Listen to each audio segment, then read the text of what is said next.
La misandrie et la misogynie. Bonjour à tous, c'est Fabrice Julien, coach et auteur, et aujourd'hui j'aimerais vous parler en fait de la misandrie, des femmes misandres et des hommes misogynes, de la misogynie en fait.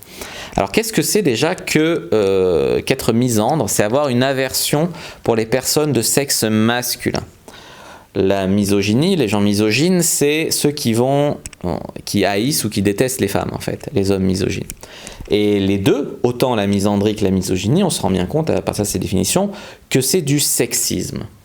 Pourtant aujourd'hui, je me connecte parfois sur Tinder et je vois des femmes qui disent « moi je suis très misandre », je lis des femmes, même c'est bien vu par certains féministes en fait, de se revendiquer misandre et personne dans la société n'arrive à leur dire ça enfreint nos conditions d'utilisation ou c'est du sexisme, vous avez une amende, ou si aujourd'hui en tant que féministe, tu as le droit de te revendiquer misandre. C'est quelque chose que je remarque. C'est surtout un truc d'ailleurs de goudou, hein, de lesbiennes, ou de meufs qui sont ultra féministes, extrémistes, etc., qui ont des raisons. Peut-être qu'elles ont été agressées, qu'elles ont été violées, qu'elles ont eu des traumas, qu'ils ont rendu comme ça. Je ne suis pas là pour juger ça.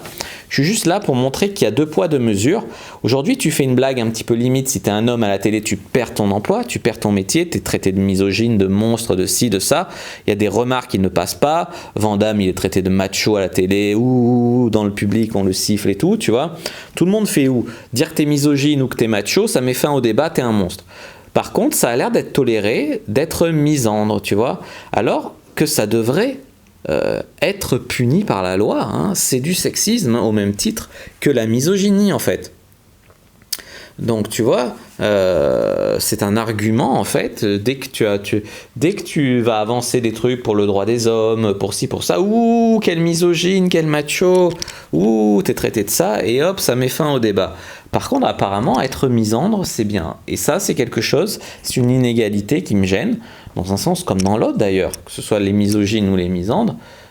Il y a des gens qui ont des raisons de l'être, qui ont été traumatisés, mais ce qui m'énerve, c'est la différence de traitement dans l'opinion publique, et parce que féministe égale bien pensante, et par extension misandrie est associée au féminisme, donc ça devient toléré, alors que ça ne devrait pas. Je suis désolé, ça ne devrait pas, au même titre que la misogynie. Voilà pour cette vidéo sur la misogynie et la misandrie, mais c'est quelque chose qui devait sortir parce que c'est des choses que je vois de plus en plus dans le vrai monde, hein. Je ne suis pas dans le monde des journaux ou des médias, là je suis dans le vrai monde de la vraie séduction homme-femme, de la vraie drague sur le terrain, sur les applis, dans la rue, dans les boîtes, et c'est des choses que je remarque et qui me font bondir. Voilà, si vous avez bien aimé cette vidéo, n'hésitez pas à mettre un like sous la vidéo, n'hésitez pas à la commenter, s'il y a des questions je répondrai avec grand plaisir, à vous abonner à la chaîne, activer la cloche pour ne pas rater les prochaines vidéos, pourquoi pas à partager cette vidéo, puis je vous dis à bientôt, et puis que le dieu du non-sexisme soit avec vous.